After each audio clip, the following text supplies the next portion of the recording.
ప్రతి సంవత్సరం ప్రతి ఏటా భారతదేశం కావచ్చు, ప్రపంచవ్యాప్తంగా చూసుకున్నట్లయితే సైబర్ క్రైమ్‌తో కొన్ని లక్షల, వేల కోట్లయితే నష్టపోతున్న పరిస్థితి మనం చూడవచ్చు. ఎప్పటికప్పుడు కొత్త యాపులొచ్చి సైబర్ క్రైమ్ అయితే జరుగుతుంది. చాలామంది యువకులైతే ఆ యాప్‌లను అనుసంధానించి ఆ యాప్‌లతో అందులో వచ్చే లోన్‌లనైతే క్లిక్ చేయడము, ఇట్లా లోన్‌లు తీసుకోవడం, సైబర్ క్రైమ్‌లలో మోసపోవడం ఇలాంటివి మనం చూస్తున్నాము. తాజాగా మనం చూసుకోవచ్చు జెమినీ బనానా అనే ఒక ఏఐ యాప్ రావడం జరిగింది. చాలామంది దీన్ని ఇన్‌స్టాల్ చేసుకుంటున్నారు. అయితే ఈ నేపథ్యంలోనే రాజన్న సిరిసిల్ల జిల్లా ఎల్లారెడ్డిపేటకు చెందిన బొప్పాపూరు ఆ గ్రామానికి చెందిన ఒక యువకుడు అయితే ఇదే యాప్‌ను డౌన్లోడ్ చేసుకొని తన ఫోటోను ఇన్‌స్టాల్ చేసే నేపథ్యంలో తన అకౌంట్‌లోకెళ్ళి అయితే రూ. 70,000 అయితే కట్ అయినట్లయితే తెలుస్తుంది. అయితే ఇది తెలుసుకున్న ఆ యువకుడు వెంబడే వెళ్ళి సైబర్ క్రైమ్ పోలీసులకైతే ఇన్ఫార్మ్ చేయడం కూడా జరిగింది. అయితే సైబర్ క్రైమ్ విషయంలో అయితే జాగ్రత్తగా ఉండాలని పోలీసులు చెప్తున్న పరిస్థితి కనబడుతుంది. ఎందుకంటే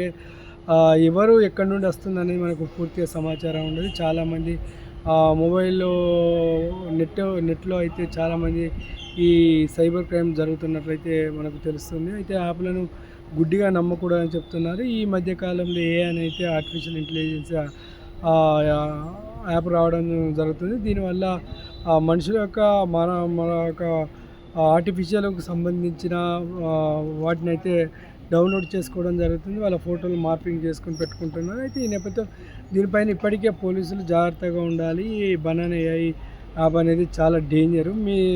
మీ వార్త మీ పూర్తి సమాచారం అంతా వాళ్ళకి వెళ్తుందని చెప్తున్న నేపథ్యంలో ఇప్పటికే చాలామంది అయితే యాప్‌ను డౌన్లోడ్ చేసుకొని అందులో వాళ్ళ ఫోటోలను అయితే షేర్ చేసుకోవడం కూడా జరుగుతుంది. అయితే దీనితోటి రాజన్న సిరిసిల్ల జిల్లాకు చెందిన ఎల్లారెడ్డిపేటకు చెందిన బొప్పాపూర్ గ్రామస్తులు అయితే ఒక యువకుడు కూడా ఇదే జెమినీ బనానా యాప్‌ను అయితే ఏఐ యాప్‌ను ఇన్‌స్టాల్ చేసుకొని తన ఫోటో ఇన్‌స్టాల్ చేయడంతో తన అకౌంట్‌లో ఉన్న రూ. 70,000 అయితే పోవడం కూడా జరిగింది. అయితే దీంతో హుటాహుటిన వెళ్ళి కంప్లైంట్ ఇవ్వడం జరిగింది. దీనిపైన పోలీసులు కూడా మాట్లాడుతూ ఏ యాప్‌లతోటి కావచ్చు, అలాగే మొబైల్ యాప్‌ల్లో వచ్చే అనాధికార యాప్‌లతో అయితే జాగ్రత్తగా ఉండాలి. ఎందుకంటే ఈ యాప్‌ల ద్వారా కోట్లు నష్టపోతున్నాం. ప్రపంచవ్యాప్తంగా కొన్ని ట్రిలియన్ మిలియన్ల డబ్బు స్కామ్ చేస్తున్నారు సైబర్ క్రైమ్. అయితే వీటిని శోధించడం కూడా కొద్దిగా కష్టతరం అవుతుంది. ఎందుకంటే ఎక్కడి నుంచి వస్తుంది, ఎవరు దీన్ని మానిటరింగ్ చేస్తున్నారు అనే విషయాన్ని కూడా మనం తెలుసుకోవడం చాలా కష్టం. మళ్ళీ పోయిన డబ్బులు తిరిగి రావాలంటే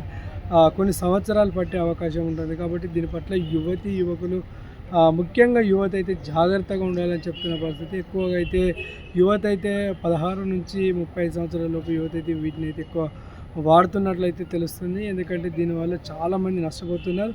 యాప్ల వల్ల డబ్బు పోగొట్టుకున్న వాళ్ళు కూడా సూసైడ్ చేసుకున్న పరిస్థితి కనబడుతుంది. మనం తాజాగా చూసుకోవచ్చు. మొబైల్ యాప్‌లో లోన్లు తీసుకొని ఆ లోన్లు కట్టకపోయినా కూడా చాలా వేధిస్తున్నారు.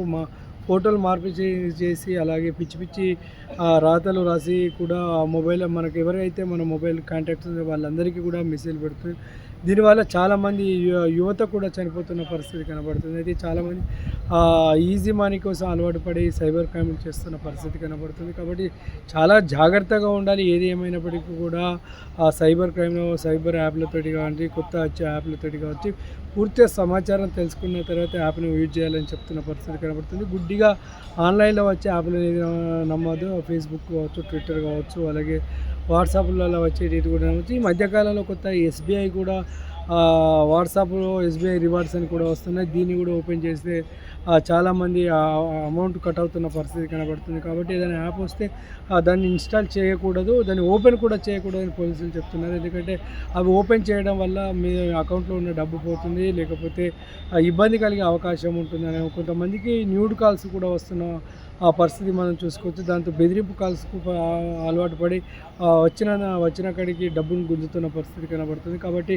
ప్రైవేట్ యాప్‌లతోటి అధికారికంగా ఉన్న యాప్‌లను మాత్రమే అనధికారికంగా ఉన్న యాప్‌లను వాడకూడదు. ప్రైవేట్ పరంగా వచ్చే యాప్‌లను ఎవరు కూడా నమ్మకూడదు. ఏదైనా మెసేజ్ సమాచారం ఏది వచ్చినా కూడా పూర్తిగా దాన్ని ఆలోచించాక దాన్ని ఓపెన్ చేయాలి. ఎవరు కూడా దీన్ని ముందుగానే ఓపెన్ చేసి దానికి ఓటీపీలు వస్తే ఓటీపీలను కూడా అందులో సెండ్ చేయడం వల్ల మన అకౌంట్ కావచ్చు, మన మన మన మొబైల్లో ఉన్న డేటా అంతా షేరింగ్ అంతా వాళ్ళకి వెళ్ళిపోయి మనల్ని బెదిరించి డబ్బులు గుంజే పరిస్థితి చూస్తున్నాము. ప్రతిరోజు ఎక్కడో ఒక చోట పెద్ద సైబర్ క్రైమ్లు జరుగుతూనే ఉన్నాయి. మొబైల్ యాప్లో లోన్ తీసుకొని లోన్ కట్టలేక చాలామంది సూసైడ్ చేసుకుని, ముఖ్యంగా యువత చాలామంది అయితే జల్సాలకు అలవాటు పడి మొబైల్ ఫోన్ యాపులలో అమౌంట్ లోన్లు తీసుకుంటారు. అయితే ఈ లోను కట్టినా కూడా చాలామందిని కట్టలేదంటూ ఆ లోన్ యాప్ వాళ్ళు వేధిస్తున్న నేపథ్యంలో పిచ్చి పిచ్చి ఇమేజెస్ కావచ్చు, వీడియోలు పెట్టడం వల్ల ఇబ్బంది పడుతూ సూసైడ్ చేసుకుంటారు. ఆ కాంటాక్ట్ లిస్ట్‌లో ఎవరెవరైతే ఉంటారో వాళ్ళకి ఫోన్‌లు చేసి వీళ్ళని బెదిరిస్తున్న పరిస్థితి మనం సో, కాబట్టి యాప్‌లను డౌన్‌లోడ్ చేసుకునే ముందు జాగ్రత్తగా ఉండి వాటికి సంబంధించిన పూర్తిగా తెలుసుకున్న తర్వాత యాప్ ఓపెన్ చేయాలి. ఎక్కడి నుంచి వచ్చింది, ఎవరు పంపారు, ఏంటని పూర్తిగా విషయాలు తెలుసుకున్నాక మొబైల్ యాప్‌ల నుంచి అయితే డౌన్‌లోడ్ చేసుకొని ఏదైనా ఉంటే వాడాలి తప్ప అనధికారికంగా వచ్చే యాప్‌లతోటి జాగ్రత్తగా ఉండాలని పోలీసులు చెప్తున్న పరిస్థితి. ఉదాహరణకు మనం జెమినీ ఏఐ బనానా యాప్‌తో మనం చూసుకోవచ్చు. ఒక యువకుడైతే రూ. 70,000 పోగొట్టుకున్న పరిస్థితిని మనం చూసుకోవచ్చు.